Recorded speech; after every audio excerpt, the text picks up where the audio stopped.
ದೇವರು ಪ್ರೀತಿಸುವ ಪ್ರೀತಿಯ ಬಿಗ್ ಜೆ ಟಿ ವಿ ಪ್ರಿಯ ವೀಕ್ಷಕರಿಗೆ ನಮ್ಮ ಕರ್ತನಾದ ಯೇಸು ಕ್ರಿಸ್ತನ ಹೆಸರಿನಲ್ಲಿ ನಿಮ್ಮನ್ನು ವಂದಿಸಿ ಸ್ವಾಗತ ಬಯಸ್ತಿದ್ದೇವೆ. ಬನ್ನಿರಿ, ದೇವರ ವಾಕ್ಯವನ್ನು ಇಂದು ನಾವು ಅಧ್ಯಯನ ಮಾಡಿಕೊಳ್ಳೋಣ. ಇಂದಿನ ನಮ್ಮ ಅಧ್ಯಯನ ಯೆಹೆಜ್ಕೇಲ್ ಗ್ರಂಥ, the book of Ezekiel chapter 7, 7ನೇ ಅಧ್ಯಾಯ. ಯೆಹೆಜ್ಕೇಲ್ ಅಂತ ಹೇಳಿದರೆ ದೇವರು ಬಲಪಡಿಸುವನು. ಎಂಥ ಸಂದರ್ಭದಲ್ಲಿ, ಹೌದು, ದುಃಖದಲ್ಲಿ, ಕಷ್ಟದಲ್ಲಿ, ಹೋರಾಟದಲ್ಲಿ, ಸಮಸ್ಯೆಯಲ್ಲಿ, ಅಧರ್ಮದಲ್ಲಿ, ಪಾಪದಲ್ಲಿ, ಬೀಳುವಿಕೆಯಲ್ಲಿ ದೇವರು ಪ್ರವಾದಿಯನ್ನು ಬಲಪಡಿಸಿದನು. ಹೌದು, ಅದೇ ಸಂದರ್ಭದಲ್ಲಿ ಪ್ರವಾದಿಯ ಮುಖಾಂತರ ದೇವಜನರನ್ನು ಬಲಪಡಿಸುವುದಕ್ಕೆ ದೇವರು ಯತ್ನಿಸುವುದನ್ನು ಈ 48 ಅಧ್ಯಾಯಗಳಲ್ಲಿ ನಾವು ನೋಡಿಕೊಳ್ಳಬಹುದು. 7ನೇ ಅಧ್ಯಾಯದಲ್ಲಿ ನಾವು ನೋಡುವಾಗ ದೇವರನ್ನು ಕಳಕೊಂಡಾಗ ಸಂಭವಿಸುವಂಥ ಸಂಗತಿಗಳನ್ನು ನಾವು ನೋಡ್ತೇವೆ. What happens when we miss God himself, ಅಥವಾ ದೇವರ ಬದಲಾಗಿ ನಾವು ಬೇರೆ ಸಂಗತಿಗಳನ್ನು ಅನುಮತಿಸುವಾಗ ಸಂಭವಿಸುವ ಸಂಗತಿಗಳು. What happens when God is substituted in our lives, ಅಥವಾ ದೇವಜನರು, ಬಿಲೀವರ್ಸ್, ವಿಶ್ವಾಸಿಗಳು ದೇವರಿಂದ ದೂರ ಹೋದಾಗ ಸಂಭವಿಸುವ ಸಂಗತಿಗಳು ಕೆಲವನ್ನು ನಾವು ನೋಡಿಕೊಳ್ಬೋದು. ಬನ್ನಿರಿ, ನಾವು 7ನೇ ಅಧ್ಯಾಯ ಇದನ್ನು ಅಧ್ಯಯನ ಮಾಡಿಕೊಳ್ಳೋಣ. ಯೆಹೆಜ್ಕೇಲ್ ಗ್ರಂಥ, the book of Ezekiel chapter 7. ಯೆಹೋವನು ಈ ಮಾತನ್ನು ನನಗೆ ದಯಪಾಲಿಸಿದನಂತ ಯೆಹೆಜ್ಕೇಲ್ ಹೇಳ್ತಾನೆ. ನರಪುತ್ರನೇ, ಕರ್ತನಾದ ಯೆಹೋವನು ಇಸ್ರಾಯೇಲ್ ದೇಶಕ್ಕೆ ಹೀಗೆ ನುಡಿಯುತ್ತಾನೆ. ಪ್ರಳಯ, ಪೂರ್ಣ ಪ್ರಳಯ ದೇಶದ ಚತುರ್ದಿಕ್ಕಿನಲ್ಲಿಯೂ ಸಂಭವಿಸಿದೆ. ಈಗಲೇ ನಿನಗೆ ಪ್ರಳಯವು ಬಂದು ಬಿಟ್ಟಿತ್ತು. ನಾನು ನನ್ನ ಕೋಪವನ್ನು ನಿನ್ನ ಮೇಲೆ ಬರಮಾಡಿದನು. ಇವೆಲ್ಲ ದೇವರು ಯಾಕೆ ಬರಮಾಡಿದ್ದನಂತ ನೋಡುವಾಗ ಆತನು ನ್ಯಾಯಾಧಿಪತಿಯಾಗಿ, ಆಸ್ ಎ ಜಡ್ಜ್, ಆತನು ಶಿಕ್ಷೆ ಕೊಡಲೇಬೇಕು. ಶಿಕ್ಷೆ ಕೊಡಲೇಬೇಕು ಅಂತ ಹೇಳಿದಾಗ ದೇವರಿಗೆ ಬೇರೆ ಆಲ್ಟರ್ನೇಟಿವ್ ಇರಲಿಲ್ಲ ಆ ದಿವಸಗಳಲ್ಲಿ. ವಿಶೇಷವಾಗಿ ಹಳೆ ಒಡಂಬಡಿಕೆ ಕಾಲದಲ್ಲಿ, ಹೊಸ ಒಡಂಬಡಿಕೆ ಕಾಲದಲ್ಲಿ ದೇವರು ಬಹಳ ದೀರ್ಘಶಾಂತನಾಗಿ ನಮ್ಮನ್ನು ದಂಡಿಸಬೇಕಾಗಿ ಬಂದಾಗ್ಯೂ ಕ್ರಿಸ್ತನ ಮುಖಾಂತರವಾಗಿ ಆತನಿಗೆ ದಂಡನೆಯನ್ನು ಕೊಟ್ಟದ್ದನ್ನು ನೋಡ್ತೇವೆ. ಎಂಥ ಒಂದು ಭಯಂಕರವಾದಂಥ ಅನುಭವ. ಶಿಲುಬೆ ಮೇಲೆ ಯೇಸು ಕರ್ತನು ತೂಗಾಡ್ತಾ ಇರುವಂಥ ವೇಳೆಯಲ್ಲಿ ತಂದೆಯೇ ಅವರನ್ನು ಕ್ಷಮಿಸು, ತಾವು ಮಾಡುವಂಥದ್ದು ಏನೆಂಬುದಾಗಿ ಅವರು ಅರಿಯರು ಎಂಬ ಮಾತುಗಳನ್ನು ನಮ್ಮ ಕರ್ತನು ನುಡಿದು ಅವರಿಗಾಗಿ ಪ್ರಾರ್ಥಿಸುವ ಮಾತನ್ನು ನಾವು ನೋಡ್ತೇವೆ. ಸರಿ, ಇಲ್ಲಿ ನಾವು ನೋಡುವಾಗ ದೇವರು ಈ ರೀತಿಯಾಗಿ ಮಾಡುವೇನೋ, ಉಣಿಸುವೇನೋ, ನಿನಗೆ ಕಟಾಕ್ಷಿಸೇನೋ, ಉಳಿಸುವೇನೋ, ತಿನ್ನಿಸುವೇನೋ ಎಂಬುದಾಗಿ 4ನೇ ವಚನದಲ್ಲಿ, 3-4 ವಚನಗಳಲ್ಲಿ ದೇವರು ಈ ರೀತಿಯಾಗಿ ನಕಾರಾತ್ಮಕವಾದದ್ದನ್ನು ತನ್ನ ಜನರಿಗೆ ಕೊಡುವಂಥದ್ದನ್ನು ನಾವು ನೋಡ್ತೇವೆ. ಆದರೆ 4ನೇ ವಚನದ 2ನೇ ಭಾಗ, ನಿನ್ನ ಅಸಹ್ಯ ಕಾರ್ಯಗಳು ನಿನ್ನ ಅನುಭವಕ್ಕೆ ಬರುವವು. ಯಾಕಂದರೆ ಅಸಹ್ಯ ಕಾರ್ಯಗಳನ್ನೆಲ್ಲ ಇವರು ಮಾಡ್ತಾ ಇದ್ರು. ದೇವಜನರಾಗಿದ್ದರು, ಬಿಲೀವರ್ಸ್ ಆಗಿದ್ದರು, ವಿಶ್ವಾಸಿ ಆಗಿದ್ದರು. ಅದು ಸಾಧ್ಯತೆ, ಅದು ದೇವರ ಚಿತ್ತವಲ್ಲ, ಆದರೂ ಅದು ಸಾಧ್ಯತೆ. ದೇವ್ರ ಚಿತ್ತ, ದೇವಜನರು ದೇವ್ರ ಹಾಗೆ ಇರಬೇಕಂತ ಹೇಳ್ಬಿಟ್ಟು, ಆದರೆ ದೇವಜನರು ಅನ್ಯರ ಹಾಗೆ ಅಥವಾ ಯೆಹೂದ್ಯರಲ್ಲದವರ ಹಾಗೆ ಅಥವಾ ಯೇಸುವನ್ನು ನಂಬದವರ ಹಾಗೆ ಜೀವಿಸುವಾಗ ಕೆಲವು ಸಾರಿ ದೇವರು ಅವರು ಮಾಡಿದ ಅಸಹ್ಯ ಕಾರ್ಯಗಳನ್ನು ನಿನ್ನ ಅನುಭವಕ್ಕೆ ಬರುವವು. ಆಗ ಯಾವಾಗ ಅಸಹ್ಯ ಕಾರ್ಯಗಳು ನೆನಪಿಗೆ ಬರುವಾಗ, ಯಾವ ರೀತಿಯಾಗಿ ತಪ್ಪಿ ಹೋದ ಮಗನ ಜೀವನದಲ್ಲಿ ಲೂಕ 15 ಅವನಿಗೆ ಯಾರೂ ಇರಲಿಲ್ಲ, ಏನೂ ಸಿಗಲಿಲ್ಲ. ಅಂಥ ಪರಿಸ್ಥಿತಿಯಲ್ಲಿ ಬುದ್ಧಿ ಬಂದು ತಂದೆಯ ಮನೆ ಎಂಬುದಾಗಿ ಯೋಚಿಸ್ತಾನೆ. ಅದೇ ರೀತಿಯಾಗಿ ಇಲ್ಲಿ ಅಸಹ್ಯ ಕಾರ್ಯಗಳು ಅನುಭವಕ್ಕೆ ಬಂದಾಗ ದೇವರು ಹೇಳುವಂಥದ್ದು, ಹಾಗೆ ನಾನೇ ಯೆಹೋವನೆಂದು ನಿನಗೆ ಗೊತ್ತಾಗುವುದು. ಹೌದು, ದೇವರ ಉದ್ದೇಶ, ದೇವರನ್ನು ದೇವಜನರು ತಿಳ್ಕೊಳ್ಬೇಕು. ಇನ್ನೊಂದು ಸಾರಿ ಹೇಳ್ತೀನಿ, ದೇವರ ಚಿತ್ತ, ದೇವರ ಉದ್ದೇಶ, ದೇವರ ಬಯಕೆ, ದೇವಜನರು ದೇವರನ್ನು ವೈಯಕ್ತಿಕವಾಗಿ ತಿಳ್ಕೊಳ್ಬೇಕು ಎಂಬುದು. ಆದರೆ ನಾವುಗಳು ಕೆಲವು ಸಾರಿ ಏನು ಮಾಡ್ತೀವಿ, ಅಥವಾ ಹೆಚ್ಚಿನ ಅಂಶ ನಾವು ಏನು ಮಾಡ್ತೀವಿ, ದೇವರನ್ನು ತಿಳಿಯದವರಾಗಿದ್ದೇವೆ. ಒಂದು ವಾಕ್ಯ ನನಗೆ ನೆನಪಿಗೆ ಬರುತ್ತಿದೆ. ದಾನಿಯೇಲ್ ಗ್ರಂಥದಲ್ಲಿ ಇರುವಂಥ ಒಂದು ವಾಕ್ಯ, ಭಾಳ ಶಕ್ತಿಯುತವಾದಂಥ ಒಂದು ವಾಕ್ಯ. ಮತ್ತು 32ನೇ ವಚನ ಈ ರೀತಿಯಾಗಿದೆ. ದಾನಿಯೇಲ್ 11:32 2ನೇ ಭಾಗದಲ್ಲಿ, ತಮ್ಮ ದೇವರನ್ನು ಅರಿತವರು ಏನು? ದೇವರನ್ನು ಅರಿತವರು ಏನಾಗ್ತಾರಂತೆ? ದೃಢಚಿತ್ತರಾಗಿ ಕೃತಾರ್ಥರಾಗುವರು. ವಾವ್! ದಾನಿಯೇಲ್ 11:32. ದೇವರನ್ನು ನಾವು ಅರಿತವರಾಗಿದ್ದರೆ, ದೇವರನ್ನು ತಿಳ್ಕೊಂಡ್ರೆ ನಾವು ದೃಢಚಿತ್ತರಾಗ್ತೇವೆ ಮತ್ತು ಕೃತಾರ್ಥರಾಗ್ತೇವೆ. ಆದ ಕಾರಣ ಈ ಒಂದು ಅಧ್ಯಯನ ಒಳ್ಳೆಯದು. ಒಂದೊಂದು ಅಧ್ಯಾಯ ನಾವು ಬೈಬಲ್ನಿಂದ ಅಧ್ಯಯನ ಮಾಡಿಕೊಳ್ತಾ ಇದ್ದೀವಿ. ಯಾಕಂದರೆ ದೇವರನ್ನು ತಿಳ್ಕೊಳ್ಬೇಕು. ಮತ್ತಿಲ್ಲಿ ದೇವರು ಹೇಳುವಂಥದ್ದು, ಅಸಹ್ಯ ಕಾರ್ಯಗಳ ಅನುಭವದಲ್ಲಿ ಕೂಡ ದೇವರನ್ನು ತಿಳ್ಕೊಳ್ಳಿ ಅಂತ ದೇವರು ಇಷ್ಟಪಡ್ತಾನೆ. ಅವ್ರಿಗೆ ಬಿಟ್ಟಿದ್ದು. ಸರಿ, ಹಾಗೆ ಮುಂದುವರಿಸೋದಾದರೆ ದೇವರು 9ನೇ ವಚನದಲ್ಲಿ ಕೂಡ ಈಗ ತಾನೇ ಹೇಳಿದಂಥ 4ನೇ ವಚನದ ಅನುಭವ, ನಿನ್ನ ದುರ್ಮಾರ್ಗಗಳಿಗೆ ತಕ್ಕ ಗತಿಯನ್ನು ಕೊಡುವೆನು, ಆಗ ನಿನ್ನ ಅಸಹ್ಯ ಕಾರ್ಯಗಳು ನಿನ್ನ ಅನುಭವಕ್ಕೆ ಬರುವವು.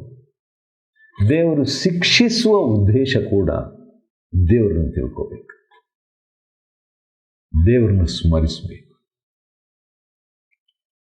ತಪ್ಪಿ ಹೋದ ಮಗನು ಹೋದಾಗ ತಂದೆ ನಿಲ್ಲಿಸಲಿಲ್ಲ, ಯಾಕಂದರೆ ಹೋಗಲಿ, ಅನುಭವಿಸಲಿ, ಆ ರೀತಿಯಾಗಾದರೂ ನಾನು ತಿಳ್ಕೊಳ್ಳಿ ಅಂತ. ಇನ್ನೊಂದು ವಾಕ್ಯ ನನಗೆ ನೆನಪಿಗೆ ಬರುತ್ತಿದೆ. ಕೀರ್ತನೆ 119ರಲ್ಲಿ ಕೀರ್ತನೆಗಾರನು ಒಂದು ಮಾತು ಹೇಳುವಂಥದ್ದು ಎಷ್ಟು ಚೆನ್ನಾಗಿದೆ ನೋಡ್ರಿ. 67ನೇ ವಚನ, ಕೀರ್ತನೆ 119 ಮತ್ತು 67ನೇ ವಚನದಲ್ಲಿ, ಕಷ್ಟಾನುಭವಕ್ಕಿಂತ ಮುಂಚೆ ತಪ್ಪಿ ಹೋಗುತ್ತಿದ್ದೇನು, ಈಗಲಾದರೂ ನಿನ್ನ ನುಡಿಗಳನ್ನು ಕೈಕೊಳ್ಳುತ್ತೇನೆ. ಆಶ್ಚರ್ಯ. ಹಾಗಾದರೆ ಒಳ್ಳೆಯದಾದು. 71ನೇ ವಚನ, ಕಷ್ಟಾನುಭವವು ಹಿತಕರವಾಯಿತು, ಅದರಿಂದಲೇ ನಿನ್ನ ನಿಬಂಧನೆಗಳನ್ನು ಕಲಿತೇನೆ. ಇಲ್ಲಿ ಕೂಡ ದೇವರು ಯೆಹೆಜ್ಕೇಲ್ 7ನೇ ಅಧ್ಯಾಯದಲ್ಲಿ ಆ ಕಷ್ಟಾನುಭವ ಅಥವಾ ಅಸಹ್ಯ ಕಾರ್ಯಗಳ ಅನುಭವ, 4ನೇ ವಚನ, ಅಥವಾ ಅವರ ದುರ್ಮಾರ್ಗಗಳಿಗೆ ತಕ್ಕ ಗತಿಯನ್ನು ಹೊಂದಿದ ನಂತರ ಅವರು ಯೆಹೋವನಾದ ನಾನು ದಂಡಿಸುವವನು ಎಂಬುದು ನಿನಗೆ ಗೊತ್ತೇ ಆಗುವುದು. ಯಾಕೆ ಇಂಥ ಕಾರ್ಯ ನಾನು ಮಾಡ್ತಿದ್ದೇನೆ ಎಂಬುದಾಗಿ, ದೇವರು ಯಾಕೆ ಮಾಡ್ತಿದ್ದಾನೆ ಎಂಬುದಾಗಿ ತಿಳ್ಕೊಳ್ತಾರಂತೆ. ಹೌದು. 13ನೇ ವಚನ, ಉಂಟಾದ ದಿವ್ಯ ದರ್ಶನವು ಸಮೂಹದವರಿಗೆಲ್ಲ ಸಂಭವಿಸಿದೆ. ದಿವ್ಯ ದರ್ಶನ ದೇವರು ಪ್ರವಾದಿಗೆ ಕೊಡ್ತಾ ಇರುವಂಥ ಉದ್ದೇಶ ಎಲ್ರಿಗೂ ಅದು ಸಂಬಂಧ ಅಂತ ಹೇಳ್ಬಿಟ್ಟು. ಮತ್ತು 19ನೇ ವಚನದಲ್ಲಿ ನಾವು ನೋಡುವಾಗ, ಯೆಹೋವನು ತನ್ನ ರೋಷವನ್ನು ತೀರಿಸುವ ದಿನದಲ್ಲಿ ಅವರ ಬೆಳ್ಳಿ ಬಂಗಾರವು ಅವರನ್ನು ರಕ್ಷಿಸಲಾರದು. ನೋಡ್ರಿ, ದೇವರು ಇಲ್ಲದೇ ಇದ್ದಾಗ ಬೆಳ್ಳಿ ಬಂಗಾರದ ಮೇಲೆ, ದೇವರು ನಮ್ಮ ಜೀವನದಲ್ಲಿ ಇಲ್ಲದಿದ್ದಾಗ ದೇವಜನರಾಗಿ, ಅಥವಾ ದೇವರು ನಮ್ಮ ಜೀವನದಲ್ಲಿ ಆದ್ಯತೆಯನ್ನು ಹೊಂದದಿರುವಾಗ ಬೇರೆ ವಸ್ತುಗಳು, ವಿಷಯಗಳು ಬದಲಿಯಾಗಿ ಬರುವಾಗ ಅದನ್ನೇ ಒಂದು ಭದ್ರತೆಯಾಗಿ ತಿಳ್ಕೊಳ್ತೀವಿ. ಆದರೆ ದೇವರು ಹೇಳುವಂಥದ್ದು, ನಿಮ್ಮ ಬೆಳ್ಳಿ ಬಂಗಾರ ನಿಮ್ಮನ್ನು ರಕ್ಷಿಸೋದಿಲ್ಲ, ರಕ್ಷಕನು ಒಬ್ಬನೇ, ಅದು ಕ್ರಿಸ್ತನ್. ಮತ್ತು 19ನೇ ವಚನದಲ್ಲಿ ಅವರ ಇಷ್ಟಾರ್ಥ ನೆರವೇರದು. ಯಾಕಂದರೆ ದೇವರು ನೆರವೇರಿಸಬೇಕು. ಯಾರೋ ಒಬ್ಬ ಭಕ್ತನು ಹೇಳಿದ ಹಾಗೆ, there is a God shaped vacuum in every human being. ಪ್ರತಿ ಮಾನವನಲ್ಲಿ ದೇವರ ಆಕಾರದ ಒಂದು ಶೂನ್ಯತೆ ಇದೆ, ಅದನ್ನು ದೇವರೇ ತೀರಿಸಬೇಕು. 19ನೇ ವಚನ 2ನೇ ಭಾಗದಲ್ಲಿ, ಅವರ ಆಸ್ತಿಯು ಅವರಿಗೆ ಪಾಪಕಾರಿ ವಿಘ್ನವಾಗಿತ್ತು. ಆಸ್ತಿ ಪಾಪಕಾರಿ ವಿಘ್ನವೇ, ಸಾಧ್ಯತೆ. 20ನೇ ವಚನ ಇನ್ನೊಂದು ವಿಷಯ, ಅವರ ಆಭರಣಗಳ ಚಂದವು ಅವರಿಗೆ ಗರ್ವಾಸ್ಪದವಾಯಿತು. ಇದು ಭಾಳ ಕ್ಲಿಯರ್ ಆಗಿದೆ. ಆಭರಣ ಒಳ್ಳೆಯದೇ, ದೇವರು ಕೊಟ್ಟಿದ್ರೆ ಅದಕ್ಕಾಗಿ ಸ್ತೋತ್ರ. ಆದರೆ ಆಭರಣಗಳ ಚಂದವು ಅವರಿಗೆ ಗರ್ವಾಸ್ಪದವಾದರೆ ಭಾಳ ವಿಷಾದ, ಉದ್ದೇಶ ಹೆಚ್ಚು ಕಡಿಮೆ. ಇದಲ್ಲದೆ ಹೇಯವೂ ಅಸಹ್ಯವೂ ಆದ ತಮ್ಮ ದೇವತೆಗಳ ಪ್ರತಿಮೆಗಳನ್ನು ಬೆಳ್ಳಿ ಬಂಗಾರದಿಂದ ರೂಪಿಸುತ್ತಿದ್ದರು. ಆದ ಕಾರಣ ಅದನ್ನು ಅವರಿಗೆ ಅಶುದ್ಧ ಪದಾರ್ಥವನ್ನಾಗಿ ಮಾಡಿ ಅನ್ಯರ ಕೈಯಿಂದ ಕೊಳ್ಳೆ ಹೊಡೆಯಿಸಿ ಲೋಕದ ಆದ ಕಾರಣ ಅದನ್ನು ಅವರಿಗೆ ಕೊಳ್ಳೆ ಹೊಡೆಯಿಸಿ ಲೋಕದ ಅತಿ ದುಷ್ಟರಿಂದ ಸೂರೆ ಮಾಡುವೆನು. ನೋಡ್ರಿ, ದೇವರು ಯಾವುದ್ರ ಮೇಲೆ ನಿನ್ನ ಸೆಕ್ಯೂರಿಟಿ ಇದೆ ಅದನ್ನೇ ದೇವರು ತೆಗೆದು ಬಿಡ್ತೀನಿ ಅಂತ ಹೇಳ್ತಾನ. ಈಗಲಾದರೂ ನೀವು ನನ್ನ ಕಡೆಗೆ ತಿರುಗಿಕೊಡ್ರಿ ಅಂತ ಆಮೋಸ್ 4ರಲ್ಲಿ ಹೇಳಿದ ಹಾಗೆ ಕೆಲವು ಸಂಗತಿಗಳನ್ನು ದೇವರು ಅನುಮತಿಸಿ ಈಗಲಾದರೂ ನನ್ನ ಕಡೆಗೆ ತಿರುಗಿಕೊಡ್ರಿ ಅಂತ ಹೇಳ್ಬಿಟ್ಟು. ಸರಿ, ಇದಕ್ಕೆ ಇನ್ನೊಂದು ಕಾರಣ ಕೂಡ ದೇವರು ಕೊಡ್ತಾನೆ. ಅದೇನಂತ ಹೇಳಿದರೆ 24ನೇ ವಚನದಲ್ಲಿ, ನನ್ನ ಜನರ ಮನೆಗಳನ್ನು ವಶ ಮಾಡಿಕೊಳ್ಳುವವು. ಅಂದರೆ ಒಂದು ಜನಾಂಗವನ್ನು ಬರಮಾಡ್ತೇನೆ. ಜನಾಂಗ ಬಂದುಬಿಟ್ಟು, ಅಂದರೆ ವೈರಿ ಬಂದುಬಿಟ್ಟು ದೇವಜನರ ಮನೆಗಳನ್ನು ವಶ ಮಾಡಿಕೊಡ್ತಾರೆ. ದೇವರು ಕೊಟ್ಟಿದ್ದು ಈಗ ಅನ್ಯರ ಪಾಲಾಯಿತು. ಅದಕ್ಕೆ ಏನು ಕಾರಣ ಇರ್ಬೋದು? ನಾನು ಬಲಿಷ್ಠರ ಸೊಕ್ಕನ್ನು ಅಡಗಿಸುವೆನು. ಗರ್ವ ಅದು ಬಲಿಷ್ಠರ ಗರ್ವ ಅಂತ ಹೇಳ್ಬಿಟ್ಟು ನೋಡುವಾಗ ಅದು ದೇವಜನರೇ ಇರ್ಬೋದು, ದೇವಜನರ ಅಲ್ಲದವರು ಇರ್ಬೋದು. ಸೊಕ್ಕೆ, ಗರ್ವವೇ, ಉಬ್ಬಿನಿಂದ ದೊಬ್ಬು. ಗುರುತ್ವಾಕರ್ಷಣ ಶಕ್ತಿಯ ಬಗ್ಗೆ, ನಿಯಮದ ಬಗ್ಗೆ ನಮಗೆ ಗೊತ್ತಿದೆ. ಒಬ್ಬ ಭಕ್ತಿವಂತನು ಒಂದು ಮಾಳಿಗೆ ಮೇಲಿಂದ ಬಿದ್ದರೂ ಬೀಳಲೇಬೇಕು, ಒಂದು ಮಗು ಬಿದ್ದರೂ ಬೀಳಲೇಬೇಕು, ಅದು ನಿಯಮ. ಅದೇ ರೀತಿಯಾಗಿ ಗರ್ವ ಕೂಡ ಒಂದು ಭೂಮಿಯಾಕರ್ಷಣ ಶಕ್ತಿಯಾಗಿದೆ, ಬೀಳುವಂತೆ ಮಾಡುವಂಥದ್ದು. ಮತ್ತು 25ನೇ ವಚನದಲ್ಲಿ ಇಂಥ ಪರಿಸ್ಥಿತಿಯಲ್ಲಿ ಏನೋ ಒಂದು ಹುಡುಕ್ತಾರಂತೆ. ಏನು ಹುಡುಕ್ತಾರೆ ನೋಡೋಣ ಬನ್ರಿ. ಏನಂದರೆ, ಸಂಕಟ ಸಂಭವಿಸುವುದು, ಆಗ ಅವರು ಸಮಾಧಾನವನ್ನು ಹುಡುಕಿದರು, ಸ್ವಲ್ಪವೂ ಸಿಕ್ಕದು, ಸಮಾಧಾನ ಸಿಕ್ಕಲ್ಲ. ದೇವರು ನಮ್ಮ ಜೀವನದಲ್ಲಿ ಇಲ್ಲದಿದ್ದರೆ ಸಮಾಧಾನ ಇಲ್ಲ. ದೇವರ ವಾಕ್ಯಕ್ಕೆ ನಾವು ಆದ್ಯತೆಯನ್ನು ಕೊಡದಿದ್ರೆ ಸಮಾಧಾನ ಇಲ್ಲ.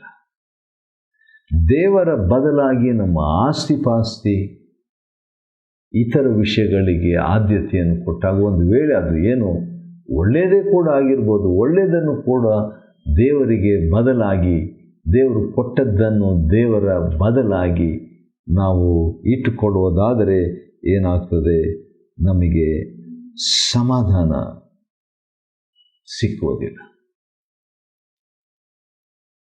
ಮತ್ತು 26ನೇ ವಚನ, ಉಪದ್ರವದ ಮೇಲೆ ಉಪದ್ರವ, ಸುದ್ದಿಯ ಮೇಲೆ ಸುದ್ದಿ ಬರುವವು, ದಿವ್ಯ ದರ್ಶನವಾಯಿತೇ ಎಂದು ಪ್ರವಾದಿಯನ್ನು ಕೇಳುತ್ತಲೇ ಇರುವರು. ಆವಾಗ ಪ್ರವಾದಿಗಳಿಗೆ ಒಳ್ಳೆ ಡಿಮ್ಯಾಂಡ್ ಇರ್ತದೆ. ಯಾಕಂತ ಹೇಳಿದ್ರೆ ಎಲ್ಲರೂ ಪ್ರವಾದಿಗಳ ಹತ್ರ ಹೋಗ್ಬಿಟ್ಟು ಏನಾದರೂ ದೇವರು ವಾಕ್ಯ ಕೊಟ್ರ, ದೇವರು ಏನಾದರೂ ಮಾತಾಡಿದ್ರ, ಏನಾದರೂ ದೈವೋಕ್ತಿ ಸಿಕ್ತೆ, ಅಥವಾ ಏನಾದರೂ ದಿವ್ಯ ದರ್ಶನ ಆಯಿತಾ, ನಮ್ಮ ಒಂದು ಪರಿಹಾರ, ನಮ್ಮ ಸಮಸ್ಯೆ ಪರಿಹಾರ, ನಮ್ಮ ಒಂದು ಇಕ್ಕಟ್ಟು ಬಿಕ್ಕಟ್ಟು, ಅದಕ್ಕೆ ದೇವರು ಏನಾದರೂ ಹೇಳಿದ್ದಾರಾ ಅಂತ ಹೇಳ್ಬಿಟ್ಟು ಪ್ರವಾದಿಗಳನ್ನು ಕೇಳುತ್ತಲೇ ಇರುವರು.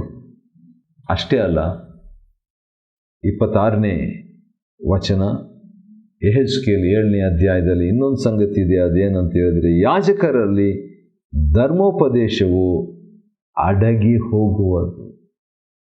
ದೇವರ ವಾಕ್ಯ ಇರಲ್ಲ, ದೇವರ ವಾಕ್ಯ ಇರಲ್ಲ. ಹೌದು, ಭಾಳ ದುಃಖಕರವಾದಂಥ ಒಂದು ಪರಿಸ್ಥಿತಿ ಅಲ್ವಾ? ದೇವರನ್ನು ನಾವು ಬಿಟ್ಟಾಗ, ದೇವರನ್ನು ನಮ್ಮ ಜೀವನದಿಂದ ಮೊದಲನೇ ಸ್ಥಾನ ಕೊಡೋ ಬದಲು ನಾವು ದೇವರಿಗೆ ಕೊನೆಯ ಸ್ಥಾನವನ್ನು, 3ನೇ ಸ್ಥಾನವನ್ನು ಅಥವಾ 2ನೇ ಸ್ಥಾನವನ್ನು ಕೊಡುವಾಗ ಸಂಭವಿಸುವಂಥದ್ದು ಏನೆಂಬುದಾಗಿ ನೋಡುವಾಗ ದೇವರ ವಾಕ್ಯ ಸಿಗೋದಿಲ್ಲ ಎಂಬಂಥ ಮಾತು. ಧರ್ಮೋಪದೇಶವು ಅಡಗಿ ಹೋಗುವುದು, ಹಿರಿಯರಲ್ಲಿ ಮಂತ್ರಾಲೋಚನೆಯು ಇಲ್ಲವಾಗುವುದು. ಇವೆಲ್ಲ ವಿಷಾದ. 7ನೇ ಅಧ್ಯಾಯ 27ನೇ ವಚನದಲ್ಲಿ ನಾವು ನೋಡುವಾಗ ದಿಗಿಲು, ತತ್ತರಿಸುವಿಕೆ, ದುರ್ನಡತೆ, ಪ್ರತಿಕಾರ, ದಂಡನೆ ಇವೆಲ್ಲ ಆಗ್ತಾ ಇರುವಂಥ ವೇಳೆಯಲ್ಲಿನೇ ನಾನೇ ಯೆಹೋವನೆಂದು ಅವರಿಗೆ ಗೊತ್ತಾಗುವುದು. ಕಷ್ಟದಲ್ಲಿ ಕೂಡ, ಹಿಂಸೆಯಲ್ಲಿ ಕೂಡ ದೇವರನ್ನು ತಿಳ್ಕೊಳ್ಳುವರಾಗ್ತಾರೆ. 7ನೇ ಅಧ್ಯಾಯ ಯೆಹೆಜ್ಕೇಲ್ ಗ್ರಂಥ ಅಧ್ಯಯನ ಮಾಡುವಂತೆ ದೇವರು ಕೊಟ್ಟ ಕೃಪೆಗಾಗಿ ಆತನಿಗೆ ಸ್ತೋತ್ರವಾಗಲಿ. ದೇವರು ನಿಮ್ಮನ್ನು ಆಶೀರ್ವದಿಸಿ.